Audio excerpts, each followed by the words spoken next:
ಅಮೋಘ್ ವಾರ್ತೆಗಳಿಗೆ ಸ್ವಾಗತ. ನಾನು ಕಾವ್ಯ. ಮೊದಲಿಗೆ ಮುಖ್ಯಾಂಶಗಳು.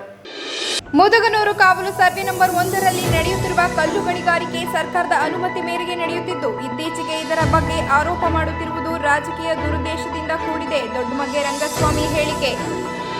ಜಮೀನಿಗೆ ತೆರಳುತ್ತಿದ್ದ ರೈತನ ಮೇಲೆ ಕರಡಿ ದಾಳಿ. ಹಾಸನ ಜಿಲ್ಲೆ ಅರಸೀಕೆರೆ ತಾಲೂಕಿನ ಸಿದ್ದರಹಳ್ಳಿ ತಾಂಡ್ಯದಲ್ಲಿ ಘಟನೆ. ಹಲವು ತಿಂಗಳ ನಂತರ ಕಾಣಿಸಿಕೊಂಡ ಕಾಡಾನೆ ಭೀಮಾ. ಹಾಸನ ಜಿಲ್ಲೆ ಆಲೂರು ತಾಲೂಕಿನ ಆಚಗೋಡನಹಳ್ಳಿ ಬಳಿ ಬೀಡು ಬಿಟ್ಟಿರುವ ಭೀಮಾ.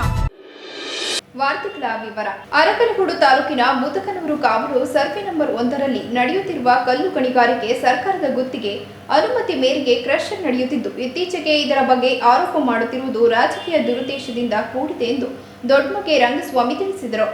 ಸುದ್ದಿಗೋಷ್ಠಿಯಲ್ಲಿ ಮಾತನಾಡಿದ ಅವರು, ಮುದಕನೂರು ಕಾವಲು ಸರ್ವೆ ನಂಬರ್ 1ರಲ್ಲಿ ಸರ್ಕಾರಿ ತಾಲೂಕಿಗೆ ಬೇಕಾಗಿರುವ ಜಲ್ಲಿಕಲ್ಲುಗಳನ್ನು ಪೂರೈಕೆಗೆ ಮಾಡಿಕೊಳ್ಳಲು ಕ್ರಷರ್ ನಡೆಸುತ್ತಿದ್ದು, ನಂತರ ದಿನಗಳಲ್ಲಿ ಗುತ್ತಿಗೆ ಆಧಾರದ ಮೇಲೆ ಸರ್ಕಾರದ ನಿಯಮಾನುಸಾರವಾಗಿಯೇ ಠೇವಣಿ ಪಡೆದು ಕ್ರಷರ್ ನಡೆಸಲು ಅನುಮತಿ ನೀಡಲಾಗಿದೆ.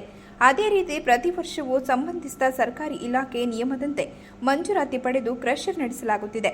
ಸರ್ವೆ ನಂಬರ್ 1ರಲ್ಲಿ ಸರ್ಕಾರಿ ಬಂಡೆ ಎಂದು ನಮೂದಿಸಲಾಗಿದೆ. ಆದರೆ ಇದೀಗ ಡಿಮ್ಡ್ ಫಾರೆಸ್ಟ್ ಆಗಿದೆ ಎಂದು ರಾಜಕೀಯ ದುರುದ್ದೇಶದಿಂದ ಆರೋಪಿಸಲಾಗಿದೆ.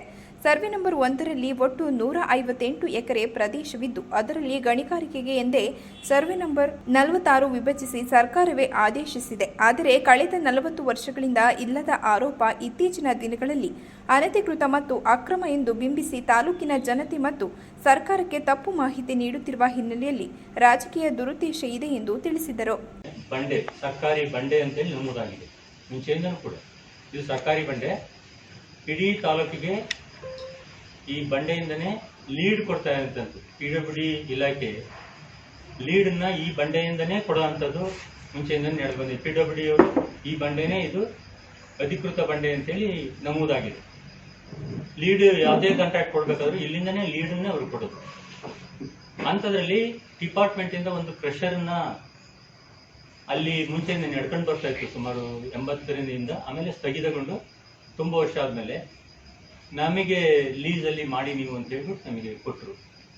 ಆಮೇಲೆ ಸ್ವಲ್ಪ ದಿವಸ ಸರ್ಕಾರಿ ಕ್ರಷರನ್ನು ಓಡಿಸ್ತು. ಅದೇನು ವರ್ಕೌಟ್ ಆಗಲಿಲ್ಲ, ನಿಲ್ಲಿಸಿ ನಮ್ಮದೇ ಸರ್ಕಾರಿ ಪ್ರೈವೇಟ್ ಲ್ಯಾಂಡನ್ನು ತಗೊಂಡು ನಮ್ಮದೇ ಓನ್ ಕ್ರಷರ್ನ ಹೊಸ ಕ್ರಷರನ್ನು ಅಳವಡಿಸಿ ಈ ಬಂಡೆಯನ್ನು ನಾವು ಲೀಸಿಗೆ ತಗೊಂಡೆ. 1995ನೇ ಇಸ್ವಿನಲ್ಲಿ 3 ಎಕರೆಗೆ ಲೀಸ್ಗೆ ಅಪ್ಲೈ ಮಾಡಿ ಸರ್ಕಾರ ನಮಗೆ ನನ್ನ ಹೆಸರಲ್ಲಿ MC ರಂಗಸ್ವಾಮಿ ಹೆಸರಲ್ಲಿ ಲೀಸನ್ನು ಕೊಡ್ತಾ ಬಂತು.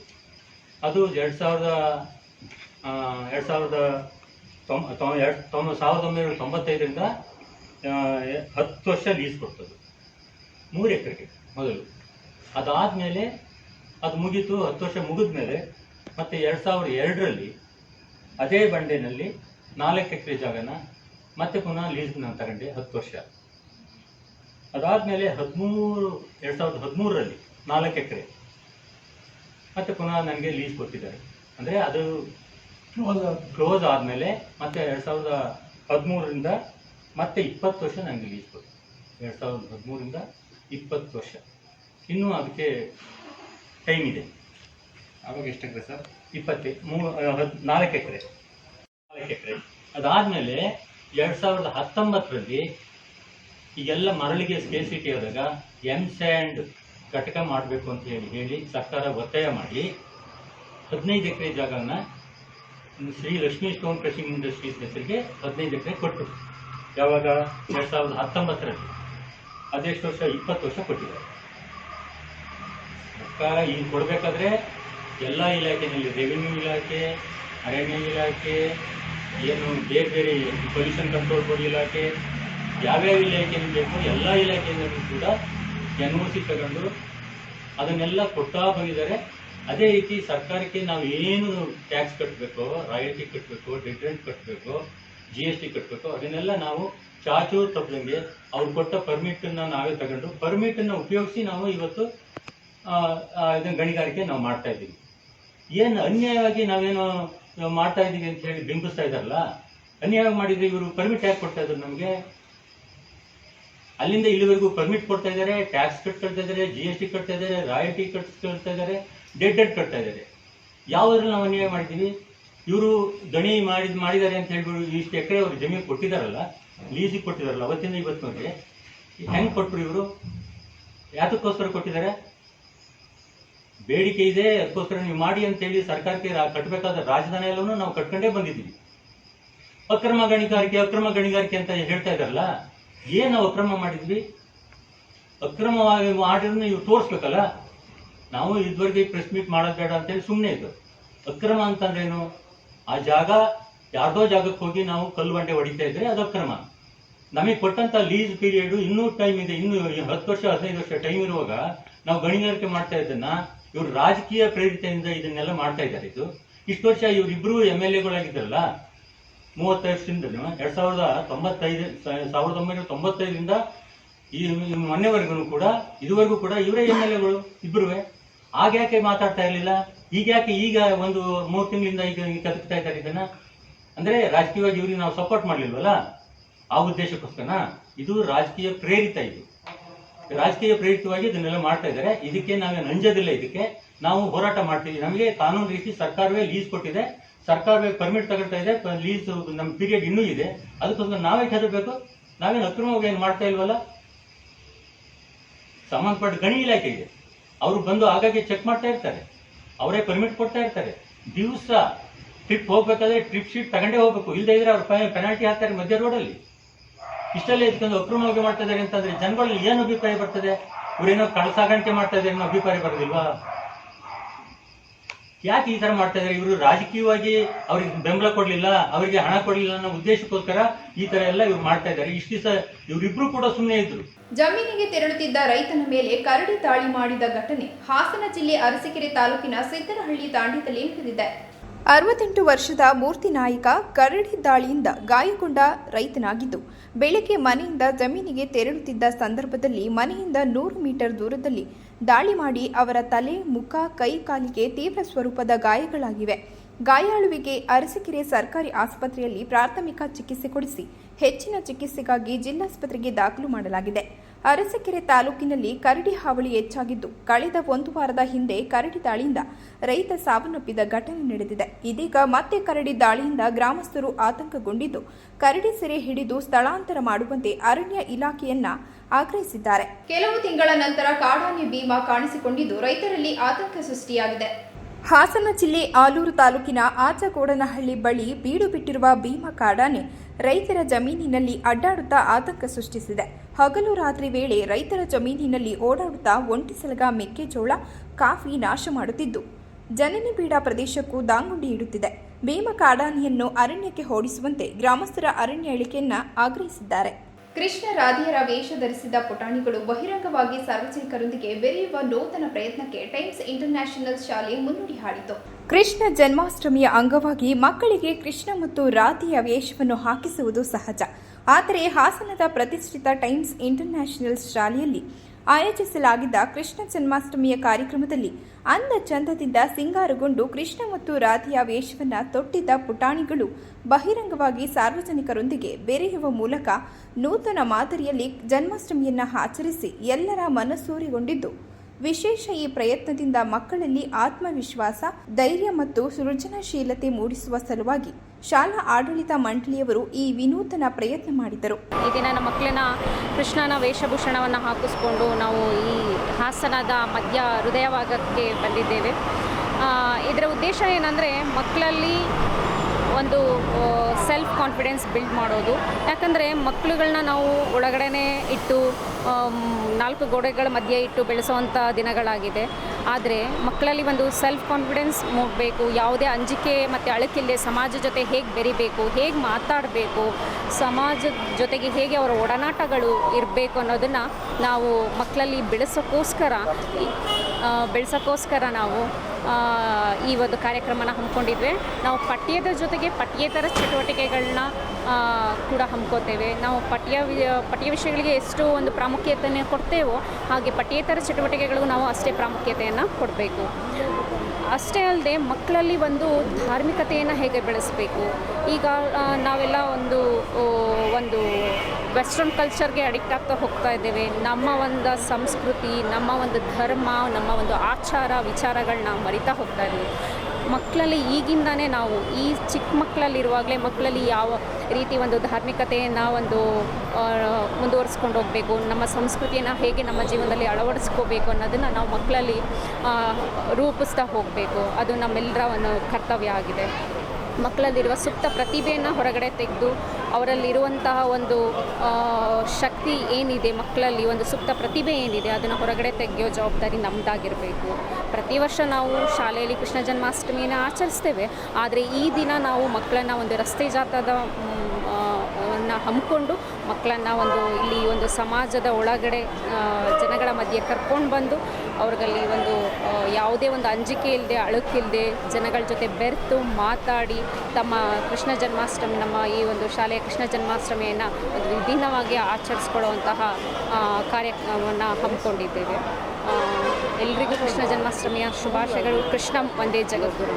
ಬೇಲೂರು ತಾಲೂಕಿನ ಬಿಕ್ಕೋಡು ಗ್ರಾಮದ ಸಮಾಜ ಕಲ್ಯಾಣ ಇಲಾಖೆ ವತಿಯಿಂದ ನಡೆಯುತ್ತಿರುವ ಸರ್ಕಾರಿ ಬಾಲಕರ ವಿದ್ಯಾರ್ಥಿ ನಿಲಯದಲ್ಲಿ ಬಿಂದಾಸಾಗಿ ಇಲ್ಲಿಯ ವಿದ್ಯಾರ್ಥಿಗಳು ಗಾಂಜಾ, ವೈಟ್ನರ್, ಮದ್ಯ, ಸಿಗರೆಟ್ ಸೇದುತ್ತಿರುವ ಅಪ್ರಾಪ್ತ ವಿದ್ಯಾರ್ಥಿಗಳು.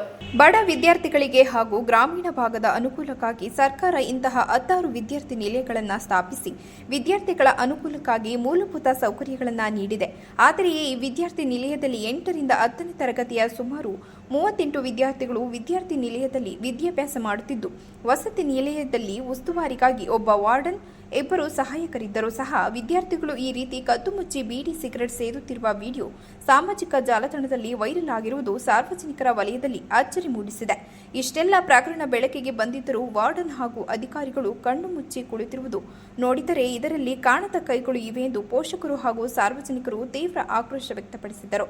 ಈ ಸಂದರ್ಭದಲ್ಲಿ ಸುದ್ದಿಗಾರರೊಂದಿಗೆ ಮಾತನಾಡಿದ ಕೆಡಿಪಿ ಸದಸ್ಯರಾದ ನಂದೀಶ್, ಚೇತನ್, ಜ್ಯೋತಿ, ನಾವು ಈ ಹಿಂದೆ ಸಮಾಜ ಕಲ್ಯಾಣ ಇಲಾಖೆಯಲ್ಲಿ ನಡೆಯುತ್ತಿರುವ ಹಾಸ್ಟೆಲ್ಗಳ ಅವ್ಯವಸ್ಥೆ ವಿದ್ಯಾರ್ಥಿ ನಿಲಯದ ಪಾಲಕರ ಸಮಾಜ ಕಲ್ಯಾಣ ಇಲಾಖೆ ಅಧಿಕಾರಿಗಳಿಗೆ ಮಾಹಿತಿ ನೀಡಿದ್ದರೂ ಸಹ ಅದರ ಬಗ್ಗೆ ಯಾವುದೇ ರೀತಿಯಲ್ಲಿ ಗಮನ ಹರಿಸದೇ ಇದ್ದಿದ್ದರಿಂದ ಇಂದು ಇಷ್ಟೆಲ್ಲ ಪ್ರಕರಣಗಳು ಬೆಳಕಿಗೆ ಬಂದಿವೆ.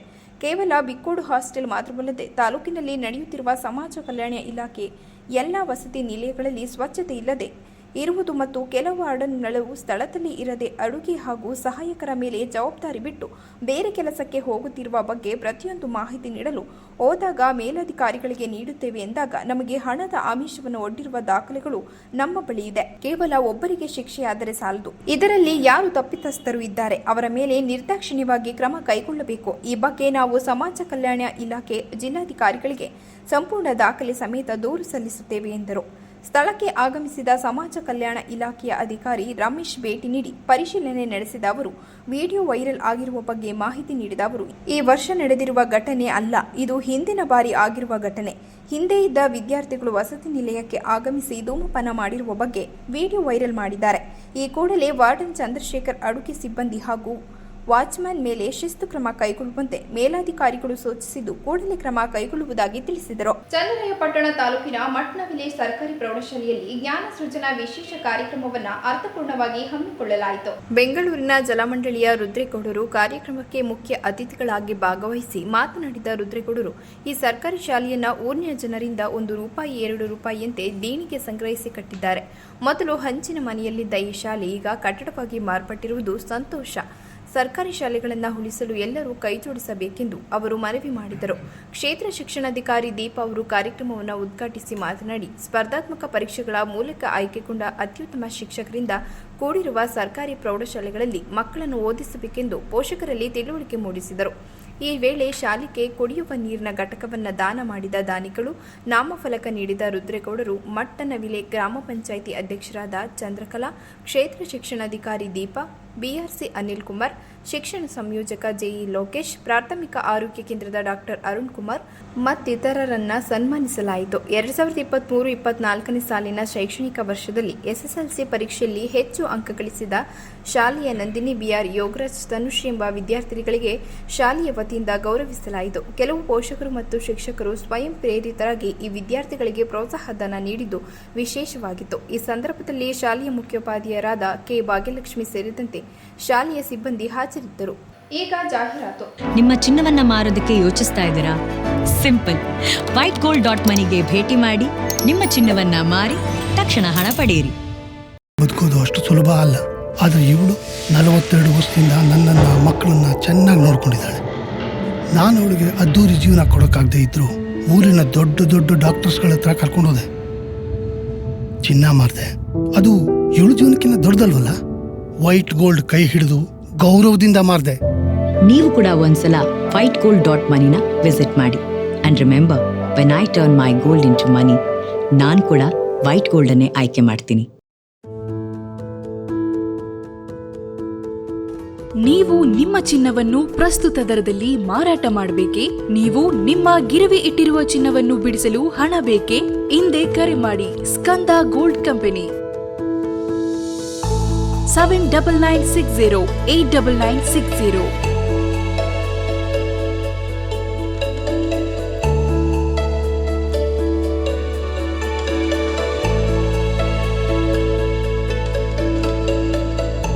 ನೀವು ಗಿರವಿ ಇಟ್ಟಿರುವ ಚಿನ್ನಾಭರಣಗಳನ್ನು ಬಿಡಿಸಿ ಇಂದಿನ ಮಾರುಕಟ್ಟೆ ಬೆಲೆಗೆ ಕೊಂಡುಕೊಳ್ಳುತ್ತಾರೆ ಹಾಗೂ ನಿಮ್ಮಲ್ಲಿರುವ ಹಳೆಯ ಚಿನ್ನವನ್ನು ಪ್ರಸ್ತುತ ಆನ್ಲೈನ್ ದರದಲ್ಲಿ ಕೊಂಡುಕೊಳ್ಳುತ್ತಾರೆ. ಸ್ಕಂದ ಗೋಲ್ಡ್ ಕಂಪನಿ ಕರ್ನಾಟಕದಾದ್ಯಂತ ನಮ್ಮ ಶಾಖೆಗಳು ತೆರೆದಿರುತ್ತದೆ. Skanda gold company city bus stand ಹತ್ತಿರ, ಎವಿಕೆ ಕಾಲೇಜ್ ರಸ್ತೆ, ಇಂಡಿಯನ್ ಬ್ಯಾಂಕ್ ಪಕ್ಕ, ಹಾಸನ. ಹಿಂದೆ ಕರೆ ಮಾಡಿ 7996089960.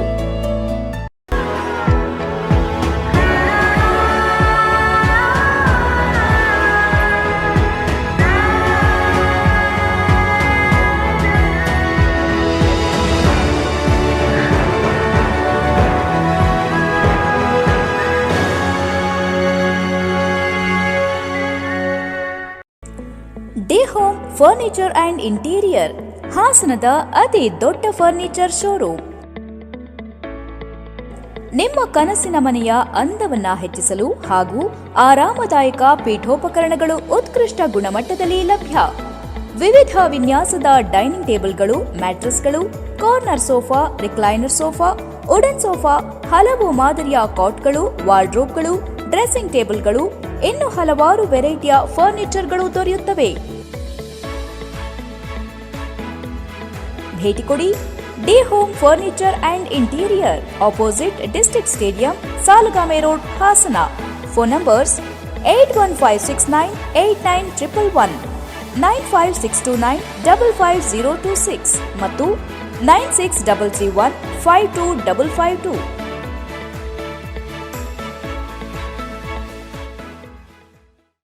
ಕಲ್ಯಾಣ ಮಂಟಪ 12 ವಸಂತಗಳನ್ನು ಪೂರೈಸಿ 13ನೇ ವರ್ಷಕ್ಕೆ ಪಾದಾರ್ಪಣೆ ಮಾಡುತ್ತಿರುವ ಗೋಮತಿ ಕಲ್ಯಾಣ ಮಂಟಪವನ್ನ ಹೊಚ್ಚ ಹೊಸ ರೂಪದಲ್ಲಿ ನಿಮ್ಮ ಮುಂದೆ ಪ್ರಸ್ತುತಪಡಿಸುತ್ತಿದ್ದೇವೆ. ಅತ್ಯಾಧುನಿಕವಾಗಿ ನವೀಕರಣಗೊಂಡ ಕಲ್ಯಾಣ ಮಂಟಪದಲ್ಲಿ 1500 ಜನರು ಪಾಲ್ಗೊಳ್ಳಬಹುದಾದ ಬ್ಯಾಂಕ್ವೆಟ್ ಹಾಲ್, 700 ಜನರು ಊಟ ಮಾಡಬಹುದಾದ ಡೈನಿಂಗ್ ಹಾಲ್ ಇದ್ದು, ಮದುವೆ, ಬೀಗರ ಔತಣ, ನಾಮಕರಣ ಮತ್ತು ಎಲ್ಲ ಶುಭ ಸಮಾರಂಭಗಳಿಗೆ, ಸಸ್ಯಾಹಾರಿ ಮತ್ತು ಮಾಂಸಾಹಾರಿ ಔತಣಗಳಿಗೆ ಹಾಲ್ ಅನ್ನ ನೀಡಲಾಗುತ್ತದೆ. 4 ಎಕರೆಗೂ ಅಧಿಕ ಜಾಗದಲ್ಲಿ ವಾಹನಗಳಿಗೆ ಉತ್ತಮವಾದ ಪಾರ್ಕಿಂಗ್ ವ್ಯವಸ್ಥೆ ಸಹ ಲಭ್ಯವಿದೆ. ನಿಮ್ಮ ಕುಟುಂಬದ ಸುಂದರ ಕಾರ್ಯಕ್ರಮಗಳನ್ನು ಅತ್ಯುತ್ತಮ ಕ್ಷಣಗಳನ್ನಾಗಿ ಮಾರ್ಪಾಡಾಗಿಸಲು ಒಂದು ಒಳ್ಳೆಯ ಜಾಗ, ಅದುವೇ ನಮ್ಮ ಗೋಮತಿ ಕಲ್ಯಾಣ ಮಂಟಪ. ಗೋಮತಿ ಕಲ್ಯಾಣ ಮಂಟಪ ಕೋರ್ಟ್ ಹೊಸ ಬಸ್ ನಿಲ್ದಾಣದ ಹತ್ತಿರ, ಚನ್ನಪಟ್ಟಣ ಬಡಾವಣೆ, ಹೊಳೆನರಸೀಪುರ ರಸ್ತೆ, ಹಾಸನ. ಬುಕಿಂಗ್ ಹಾಗೂ ಹೆಚ್ಚಿನ ಮಾಹಿತಿಗಾಗಿ ಸಂಪರ್ಕಿಸಿ 9448427261, 8970568666.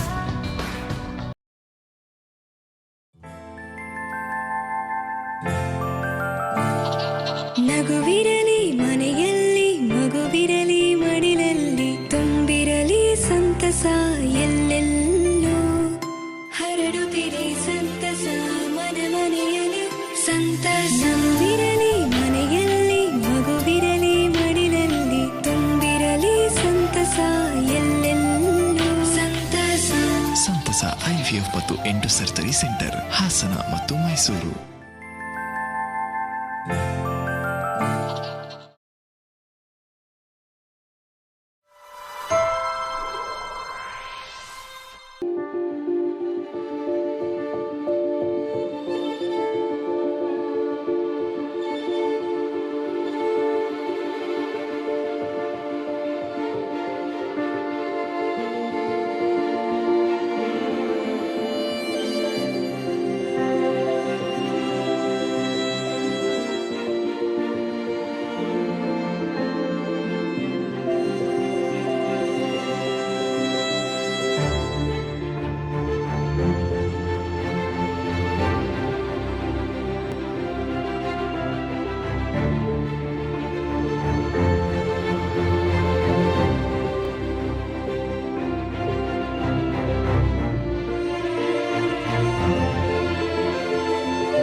ಮತ್ತೊಮ್ಮೆ ಅಮೋಘ ವಾರ್ತೆಗಳಿಗೆ ಸ್ವಾಗತ. ಕರ್ನಾಟಕ ಪೊಲೀಸ್ ಇಲಾಖೆಯ ಪರೀಕ್ಷೆಯಲ್ಲಿ ಆಯ್ಕೆಗೊಂಡ ಅಕ್ಷರ ಅಕಾಡೆಮಿಯ ಸ್ಪರ್ಧಾರ್ಥಿಗಳಿಗೆ ಅಕ್ಷರ ಸನ್ಮಾನ ಕಾರ್ಯಕ್ರಮವನ್ನು ಹಮ್ಮಿಕೊಳ್ಳಲಾಗಿತ್ತು.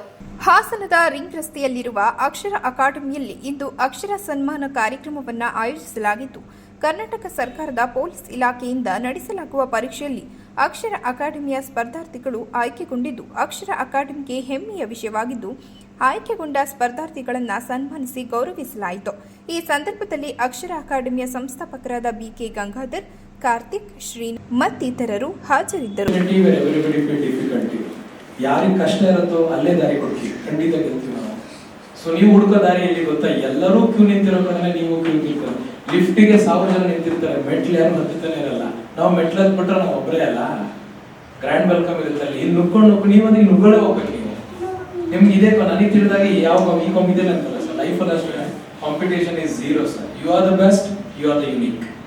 ನೀವು ನಿಮ್ಮ ಫೈಟ್ ಮಾತ್ರ ಮಾಡಿ, ಅವ್ನು ಏನಾರು ಮಾಡ್ಕೊಳ್ಳಿ, ದಟ್ಸ್ ಈಸ್ ಬ್ಯೂಟಿ. ಅವ್ನು ಯಾವನೇನಾರು ಫೈಟ್ ಮಾಡ್ಕೊಳ್ಳಿ, ಅವ್ನು ಏನಾರು ಕಲೆಗಳು ಕಲಿಸ್ಕೊಂಡ್ಬರ್ಲಿ. ನಿಮ್ದು ಏನಿದೆ ನೀವು ಮಾತನಾಡ್ತಾರೆ. ಯಾವ ಎಕ್ಸಾಂಪಲ್ ಕೊಡ್ತಿದ್ದೀನಿ ನಾನು, ಸ್ಟೇಡಿಯಂ ವರ್ಕೌಟ್ ಎಷ್ಟೋ ಬರೋ ಎಕ್ಸಾಂಪಲ್ ಹೇಳಿದ್ದೀನಿ.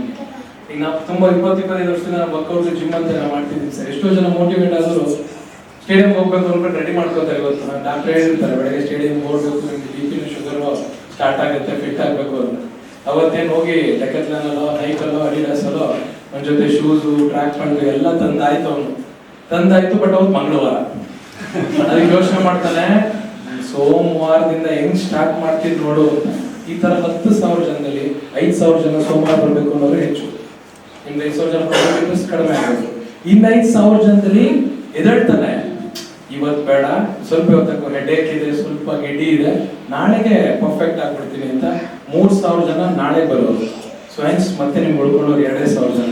2,000 ಜನದಲ್ಲಿ ಇವತ್ತು ಹೋಗ್ಲೇಬೇಕು ಅಂತ ಹೊರಟು ಸ್ಟೇಡಿಯಂ ಹತ್ರ ಬಂದು 1,000 ಜನ. 1,000 ಜನ ಬರೀ ನೋಡಿ ಇವತ್ತು ಗಾಡಿ ತಗೋತೀನಿ, ನಾಳೆಯಿಂದ ವಾಕ್ ಸ್ಟಾರ್ಟ್ ಮಾಡ್ತೀನಿ ಅನ್ನೋರು 500 ಜನ. ಆ ವಾಕ್ ಮಾಡ್ಕೊಂಡು ಇವತ್ತಿಲ್ಲ, ವಾಕ್ ಮಾಡ್ಲೇಬೇಕು ಅಂತ ಮಾಡೋನು 100 ಜನ. ಇವತ್ತು 2 ರೌಂಡ್ ಓಡ್ಲೇಬೇಕು ಅನ್ಕೊಳ್ಳೋನು 10 ಜನ. ಅದ್ರಲ್ಲಿ ಓಡೋನು ಒಬ್ಬನೇ, ಅವ್ನು ನೀನೆ.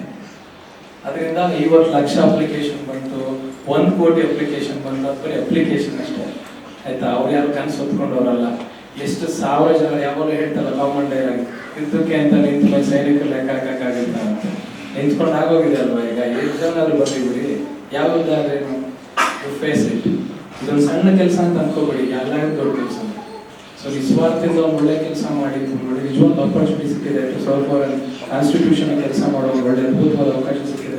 ನೀವು ಕೆಲವರಿಗೆ ಮೋಟಿವೇಟ್ ಆಗಿ, ಇನ್ಸ್ಪೈರ್ ಆಗಿ ಒಳ್ಳೆ ವಿಚಾರ ಅರ್ಥ ಮಾಡ್ಕೊಂಡ್ರೆ ಸುಲಭ ಆಗುತ್ತೆ ಕೆಲಸ ತಗೊಳ್ಳೋದು. ನಾನು ಕೂಡ ನನ್ನ ವೃತ್ತಿಯನ್ನ ಒಬ್ಬ ಸರ್ಕಾರಿ ನೌಕರನಾಗಿ ಪ್ರಾರಂಭ ಮಾಡಿದ್ದು ನನ್ನ 20ನೇ ವಯಸ್ಸಲ್ಲಿ ಪೊಲೀಸ್ ಕಾನ್ಸ್ಟೇಬಲ್ ಆಗಿ ನಾನು ನನ್ನ ಪ್ರೊಫೆಷನ್ ಅನ್ನು ಸ್ಟಾರ್ಟ್ ಮಾಡಿದೆ. ಪೊಲೀಸ್ ಆಗಿದ್ದವನು ಅಲ್ಲೇ ಓದಿದ್ದು. ನಾನು ಆವಾಗ ಕ್ವಾಲಿಫಿಕೇಶನ್ ಜಸ್ಟ್ PUC ಅಷ್ಟೇ ನನಗೆ. ನಾನು ಅವಾಗಿನ್ನೂ PUC ಮುಗಿಸಿದ 20 ವರ್ಷ ನನಗೆ. ಆವಾಗ TCH ಮುಗಿಸಿದೆ. PUC ಆದಮೇಲೆ TCH ಮುಗಿಸಿ ತಕ್ಷಣ ಪೊಲೀಸ್ ಕಾನ್ಸ್ಟೇಬಲ್ ಆದೆ. ನಾನು ನನ್ನ ಆಸೆಯನ್ನ ಅಷ್ಟಕ್ಕೆ ನಿಲ್ಲಿಸ್ಕೊಂಡಿದ್ದೆ ಅಥವಾ ಏನು ಆಯ್ತು ಅಂತ. ನನ್ನ ಜೊತೆನೇ ಪೊಲೀಸ್ ಆದಂಥವ್ರು ಶಿವಕುಮಾರ್ ಸರ್ ಹೇಳಿದಾಗೆ ನಾನು ಕೂಡ ಮೈಸೂರು ಸಿಟಿನಲ್ಲೇ ಪೊಲೀಸ್ ಆಗಿದ್ದವನು. 2002ರಲ್ಲಿ ಹೈದರಾಬಾದ್ ಪೊಲೀಸ್ ಸ್ಟೇಷನ್ ಅಲ್ಲೇ ಇದ್ದೆ. ನನ್ನ ಜೊತೆ ಪೊಲೀಸ್ ಆದವರು ಇನ್ನೂ ಕೆಲವರು ಹೆಡ್ ಕಾನ್ಸ್ಟೇಬಲ್ ಆಗಿ ನಿನ್ನೆ ಗ್ರೂಪಲ್ಲೆಲ್ಲ ಪೊಲೀಸ್ ಇವತ್ತು ಒಂದು ವಾಟ್ಸಪ್ ಗ್ರೂಪ್ ಇದೆ. ಅಲ್ಲಿ ಈ 7 ಪೇ ಸ್ಕೇಲ್ ಆಗಿದೆ. ಅಲ್ಲಿ ಅವ್ರದ್ದು ಪೇ ಸ್ಲಿಪ್ಗಳೆಲ್ಲ ಹಾಕ್ತಾ ಇದ್ದಾರೆ. 2002ರಲ್ಲಿ ಕೆಲಸ ಸಿಕ್ಕಿರೋದು. ಅವರ ಸಂಬಳ ಇವತ್ತು ಆಫ್ಟರ್ 7 ಪೇ ಸ್ಕೇಲ್ 62,000 ಸಂಬಳ ಹೆಡ್ ಕಾನ್ಸ್ಟೇಬಲ್ ಆಗಿದೆ. ನಾವು ನಮ್ಮ ಪ್ರಯತ್ನವನ್ನ ನಿಲ್ಲಿಸಲಿಲ್ಲ. ಅಲ್ಲಿದ್ಕೊಂಡೇ ಕೆಲಸ ಮಾಡ್ತಾನೆ ಡಿಗ್ರಿ ಮಾಡಿದೆ. ಆಮೇಲೆ 2 ಮಾಸ್ಟರ್ ಡಿಗ್ರಿಗಳನ್ನು ಮಾಡಿಕೊಂಡೆ, ಇಂಗ್ಲೀಷಲ್ಲಿ ಮತ್ತು ಪೊಲಿಟಿಕಲ್ ಸೈನ್ಸಲ್ಲಿ. ಆಮೇಲೆ ನೆಟ್ ಸಹಿತ ಎಲ್ಲ ಪರೀಕ್ಷೆಗಳನ್ನು ಪಾಸ್ ಮಾಡಿಕೊಂಡೆ, B.Ed ಮಾಡಿಕೊಂಡೆ. ಹಾಗೆಯೇ ಹಂತವಾಗಿ ಸಾಕಷ್ಟು ಹುದ್ದೆಗಳಿಗೆ, ಸರ್ಕಾರಿ ಕೆಲಸಗಳಿಗೆ ಅರ್ಜಿಗಳನ್ನು ಹಾಕೊಂಡು ಪ್ರಯತ್ನ ಮಾಡ್ತಾನೆ ಇದ್ದೆ. ನನ್ನ ಉದ್ದೇಶ ಇದ್ದಿದ್ದು, ನಾನು ಕನಸು ಕಾಣ್ತಾ ಇದ್ದಿದ್ದು ಕರ್ನಾಟಕದ ಯಾವುದಾದ್ರೂ ಒಂದು ಡಿಪಾರ್ಟ್ಮೆಂಟಲ್ಲಿ ಒಂದು ಒಳ್ಳೆ ಹುದ್ದೆಯನ್ನು ಪಡ್ಕೋಬೇಕು ಅಂತ ಯಾವಾಗಲೂ ನನಗಿತ್ತು. ನನಗೆ ಒಬ್ಬ ಹೈಸ್ಕೂಲ್ ಟೀಚರ್ ಅದಕ್ಕೆ ಅಪ್ಲಿಕೇಶನ್ ಆಗ್ತದೆ. ಎಕ್ಸಾಮ್ ಬರೋತ್ತಿಗೆ 1 ಲಕ್ಷ ಜನ ಫಿಲ್ಟರ್ ಆಗೋಗಿದ್ದಾರೆ. ಎಕ್ಸಾಮ್ನ ಅಟೆಂಡ್ ಮಾಡಿಲ್ಲ ಅವರು. 1 ಲಕ್ಷ ಜನ ಅಪ್ಲಿಕೇಶನ್ ಆಗ್ತವ್ರು ಎಕ್ಸಾಮ್ನ ಅಟೆಂಡ್ ಮಾಡಲಿಲ್ಲ. ಆ 1 ಲಕ್ಷ ಜನದ 30,000 ಜನ ಮಾಡಿದ್ರಲ್ಲ, ಅಲ್ಲಿ ಬರೀ 15,000 ಜನ ಮಾತ್ರ ಓದಿರೋರು ಕಾಂಪಿಟೇಟರ್ಸ್. ಮುಂದವರೆಲ್ಲ ಅಪ್ಲಿಕೇಶನ್ ಹಾಕಿದ್ನಲ್ಲ ಅಂತ ಹೋಗಿ ಎಕ್ಸಾಮ್ ಬರ್ದಿರೋರು ಅಷ್ಟೇ. ಆಯ್ತಾ? ಅದೇ ನೀವು SDA ಕಾಲದ ನೋಡಿ, ಸೇಮ್ ಡಿಗ್ರಿ ಬೇಸಿಸ್ ಮೇಲೆ 7,30,000 ಹಾಕಿದಾರಲ್ವಾ, ನಿಮ್ಗೆ FDA ಡಿಗ್ರಿ ಮೇಲೆ ಸುಮಾರು 10 ಲಕ್ಷದ ಮೇಲೆ ಆಗ್ತಾರೆ. 12 ಲಕ್ಷ ಜನ ಅದು ಡಿಗ್ರಿ ಮೇಲೆನೆ. ಸಿಂಪಲ್ ಲಾಜಿಕ್ ಏನಂದ್ರೆ KS ಅಂದ್ರೆ ಭಯಂಕರ ದೊಡ್ಡದು ಅನ್ಕೊಂಡು FDA ಏನು 15 ಲಕ್ಷ ಹಾಕಿರ್ತಾರಲ್ಲ, ಅವ್ರು ಹಾಕಿಲ್ಲ. ಎಷ್ಟು 13 ಲಕ್ಷ ಜನ KS ಎಕ್ಸಾಮ್ ಅಪ್ಲೈ ಮಾಡಿಲ್ಲ. ಬಟ್ ಅಲ್ಲಿ FDA ಅವ್ರು ಯಾರಪ್ಪ ಅಂದ್ರೆ ಈ KS ಬರ್ದು ಏನ್ ಕಾಂಪಿಟೇಟರ್ಸ್ ಅಂತ ನಾನು ಹೇಳಿದ್ದಾರೆ ಈಗ 15,000 ಜನ, ಆ 15,000 ಜನನೇ FDA ಆಗೋದು. 15 ಲಕ್ಷ ಜನನು ವೇಸ್ಟ್ ಅವರು. ನಾನು ಹೇಳಿದ ಲಾಜಿಕ್ ನಿಮ್ಗೆ ಅರ್ಥ ಆಯ್ತು ಅನ್ಕೊಳ್ತೀನಿ. 2 ಡಿಗ್ರಿ ಮೇಲೆ ಇದೆ. ಈಗ ಆಯ್ತಪ್ಪ, ಈಗ 2 ಲಕ್ಷ ಜನ ಅಪ್ಲಿಕೇಶನ್ ಹಾಕಿದಲ್ವ KS-ಗೆ, ಅದೇ IAS ಕ್ವೆಶ್ಚನ್ ಅಪ್ಲಿಕೇಶನ್ ಆಗ್ತಾರೆ 2 ಲಕ್ಷ ಜನದಲ್ಲಿ ಅಂದ್ರೆ ಬರೀ 10,000 ಜನ ಅಷ್ಟೇ. ಇಲ್ಲಿ KS ಆಗೋದು ಯಾರಪ್ಪ ಅಂದ್ರೆ ಆ 10,000 ಜನದಲ್ಲಿ ಇರೋ ಒಬ್ಬನೇ, ಆ 10,000 ಜನದಲ್ಲಿ ಇರೋರೇ KS ಆಗೋದು ಅಂತ ನಾನು ಹೇಳ್ತಿರೋದು. ನಮ್ ಕನಸು ದೊಡ್ಡದಿದ್ರೆ ಚಿಕ್ಕ ಸುಲಭವಾಗಿ ಸಿಗುತ್ತೆ ಅಂತ. ನೀವು ಮರ ಹತ್ತದ್ ಕಲ್ತಾಗಿದೆ, ಮರ ಹತ್ತಾಗಿದೆ, ಕೈ ಸಿಕ್ಕಿದ ಕಿತ್ಕೊಂಡಿದ್ದೀರಿ, ಹತ್ತತ್ತಾಕತ್ ನಿಮ್ಗೆ ಇನ್ನೂ ಇದೆ, ಇನ್ನೂ ಮೇಲೆ ಕತ್ತಿ ಮೇಲೊಂದು ದೊಡ್ಡ ಹಣ್ಣಿದೆ, ಅದನ್ನು ಕಿತ್ಕೊಂಡು ಬಂದು ನಮ್ಗೆಲ್ಲ ಉಣಬಡಿಸಿ ಅಂತ. ಸತತ 2ನೇ ಬಾರಿಗೆ BEG ಕಾಲೇಜಿಗೆ ಬಾಲಕರ ಮತ್ತು ಬಾಲಕಿಯರ ವೈಯಕ್ತಿಕ ಪ್ರಶಸ್ತಿ, ಬಾಲಕರ ಮತ್ತು ಬಾಲಕಿಯರ ಸಮಗ್ರ ಪ್ರಶಸ್ತಿ ಹಾಗೂ ತಾಲೂಕು ಸಮಗ್ರ ಪ್ರಶಸ್ತಿಯನ್ನ ಪಡೆದಿರುತ್ತಾರೆ. ಪದವಿ ಪೂರ್ವ ಶಿಕ್ಷಣ ಇಲಾಖೆ ಹಾಸನ ಇವರ ಸಂಯುಕ್ತ ಆಶ್ರಯದಲ್ಲಿ ಹಾಸನ ತಾಲೂಕು ಮಟ್ಟದ B ಗುಂಪಿನ ಕ್ರೀಡಾಕೂಟ ಜರುಗಿದ್ದು, ಈ ಕ್ರೀಡಾಕೂಟದಲ್ಲಿ BEG ಕಾಲೇಜಿನ ವಿದ್ಯಾರ್ಥಿಗಳು ಕ್ರೀಡಾಕೂಟದಲ್ಲಿ ವಿಜಯಶಾಲಿಯಾಗಿ ಬಾಲಕರ ಮತ್ತು ಬಾಲಕಿಯರ ವೈಯಕ್ತಿಕ ಪ್ರಶಸ್ತಿ, ಬಾಲಕರ ಮತ್ತು ಬಾಲಕಿಯರ ಸಮಗ್ರ ಪ್ರಶಸ್ತಿ ಹಾಗೂ ತಾಲೂಕು ಸಮಗ್ರ ಪ್ರಶಸ್ತಿಯನ್ನ ಪಡೆದಿರುತ್ತಾರೆ. ಹೀಗೆ ಅದ್ವಿತೀಯ ಸಾಧನೆ ಮಾಡಿ ಕಾಲೇಜಿಗೆ ಸತತವಾಗಿ 2ನೇ ವರ್ಷ ಸಮಗ್ರ ಪ್ರಶಸ್ತಿ ತಂದುಕೊಟ್ಟ ಎಲ್ಲ ವಿದ್ಯಾರ್ಥಿಗಳಿಗೆ ಕಾಲೇಜಿನ ಪ್ರಾಂಶುಪಾಲರು, ಆಡಳಿತ ಮಂಡಳಿಯ ಸದಸ್ಯರು, ಅಧ್ಯಾಪಕರು ಹೃದಯಪೂರ್ವಕ ಅಭಿನಂದನೆಗಳನ್ನು ಸಲ್ಲಿಸಿರುತ್ತಾರೆ. ಚನ್ನರಾಯಪಟ್ಟಣ ತಾಲೂಕು ಛಾಯಾಗ್ರಾಹಕರ ಟ್ರಸ್ಟ್ ವತಿಯಿಂದ 185ನೇ ವಿಶ್ವ ಛಾಯಾಗ್ರಾಹಕರ ದಿನಾಚರಣೆಯನ್ನ ಹಮ್ಮಿಕೊಳ್ಳಲಾಯಿತು. ಪಟ್ಟಣದ ಹೊಸೂರು ಗೇಟ್ ಬಳಿ ಇರುವ ಪುಷ್ಪಗಿರಿ ಕನ್ವೆನ್ಷನ್ ಹಾಲ್ನಲ್ಲಿ ತಾಲೂಕು ಛಾಯಾಗ್ರಾಹಕರ ಟ್ರಸ್ಟ್ ವತಿಯಿಂದ 185ನೇ ವಿಶ್ವ ಛಾಯಾಗ್ರಾಹಕರ ಕುಟುಂಬ ಮಿಲನ ಕಾರ್ಯಕ್ರಮವನ್ನು ಹಮ್ಮಿಕೊಳ್ಳಲಾಯಿತು. ಇದೇ ಸಂದರ್ಭದಲ್ಲಿ ತಾಲೂಕು ಛಾಯಾಗ್ರಾಹಕರ ಟ್ರಸ್ಟ್ ಅಧ್ಯಕ್ಷ ನಂಜುಂಡಮೈ ಮಾತನಾಡಿ, ಛಾಯಾಗ್ರಾಹಕರ ಟ್ರಸ್ಟ್ ವತಿಯಿಂದ ಅನೇಕ ಸಮಾಜಮುಖಿ ಸೇವೆಗಳು ಮಾಡುತ್ತಾ ಬಂದಿದೆ. ಅದರಂತೆ ಕೊರೋನಾ ಸಂದರ್ಭದಲ್ಲಿ ಛಾಯಾಗ್ರಾಹಕರಿಗೆ ಮತ್ತು ಕೆಲ ನಿರ್ಗತಿಕರಿಗೆ ಆಹಾರ ಕಿಟ್ ವಿತರಣೆಯ ಕಾರ್ಯವೂ ಕೂಡ ಮಾಡಿದೆ. ಜೊತೆಗೆ ಛಾಯಾಗ್ರಾಹಕರ ಕುಟುಂಬದವರು ಮರಣ ಹೊಂದಿದ್ದು ಅವರ ಕುಟುಂಬಕ್ಕೆ 1 ಲಕ್ಷ ಪರಿಹಾರ ಧನವನ್ನು ಸಹ ನೀಡಲಾಗಿದ್ದು, ಛಾಯಾಗ್ರಾಹಕರಾಗಿ ಸೇವೆ ಸಲ್ಲಿಸಿದಂತಹ ಹಿರಿಯ ಸದಸ್ಯರನ್ನ ಗೌರವಿಸುವ ಕಾರ್ಯ ಮತ್ತು ಪ್ರತಿಭಾವಂತ ವಿದ್ಯಾರ್ಥಿಗಳನ್ನು ಗೌರವಿಸುವ ಕಾರ್ಯ ಇವುಗಳನ್ನು ನಿರ್ವಹಿಸುತ್ತಾ ಬಂದಿದೆ ಎಂದರು. ಬಿಜೆಪಿ ಮುಖಂಡ ಅಣತಿ ಆನಂದ್ ಛಾಯಾಗ್ರಾಹಕರ ಟ್ರಸ್ಟ್ಗೆ 25,000 ರೂಪಾಯಿ ದೇಣಿಗೆಯನ್ನ ನೀಡಿದರು. ಈ ಸಂದರ್ಭದಲ್ಲಿ ಛಾಯಾಗ್ರಾಹಕರ ಟ್ರಸ್ಟಿನ ಕಾರ್ಯದರ್ಶಿ ಮಂಜುನಾಥ್, ಉಪಾಧ್ಯಕ್ಷ ರವಿಪ್ರಸಾದ್, ಸಹ ಕಾರ್ಯದರ್ಶಿ ತೀರ್ಥಪ್ರಸಾದ್, ಖಜಾಂಚಿ ಪ್ರಕಾಶ್, ನಿರ್ದೇಶಕರಾದ ಮಂಜುನಾಥ್, ಶರತ್, ಕಾರ್ತಿಕ್, ನಾಗರಾಜು, ಸ್ವಾಮಿ ಹಾಜರಿದ್ದರು. ಕೊನೆಯಲ್ಲಿ ಮತ್ತೊಮ್ಮೆ ಮುಖ್ಯಾಂಶಗಳು. ಮುದಗನೂರು ಕಾವಲು ಸರ್ವೆ ನಂಬರ್ 1ರಲ್ಲಿ ನಡೆಯುತ್ತಿರುವ ಕಲ್ಲು ಗಣಿಗಾರಿಕೆ ಸರ್ಕಾರದ ಅನುಮತಿ ಮೇರೆಗೆ ನಡೆಯುತ್ತಿದ್ದು, ಇತ್ತೀಚೆಗೆ ಇದರ ಬಗ್ಗೆ ಆರೋಪ ಮಾಡುತ್ತಿರುವುದು ರಾಜಕೀಯ ದುರುದ್ದೇಶದಿಂದ ಕೂಡಿದೆ. ದೊಡ್ಡಮಗ್ಗೆ ರಂಗಸ್ವಾಮಿ ಹೇಳಿಕೆ. ಜಮೀನಿಗೆ ತೆರಳುತ್ತಿದ್ದ ರೈತನ ಮೇಲೆ ಕರಡಿ ದಾಳಿ. ಹಾಸನ ಜಿಲ್ಲೆ ಅರಸೀಕೆರೆ ತಾಲೂಕಿನ ಸಿದ್ದರಹಳ್ಳಿ ತಾಂಡ್ಯದಲ್ಲಿ ಘಟನೆ. ಹಲವು ತಿಂಗಳ ನಂತರ ಕಾಣಿಸಿಕೊಂಡ ಕಾಡಾನೆ ಭೀಮಾ. ಹಾಸನ ಜಿಲ್ಲೆ ಆಲೂರು ತಾಲೂಕಿನ ಆಚಗೋಡನಹಳ್ಳಿ ಬಳಿ ಬೀಡು ಬಿಟ್ಟಿರುವ ಭೀಮಾ. ಮುಂದಿನ ವಾರ್ತಾ ಸಂಚಿಕೆಯೊಂದಿಗೆ ಮತ್ತೆ ಭೇಟಿಯಾಗೋಣ. ವಂದನೆಗಳು.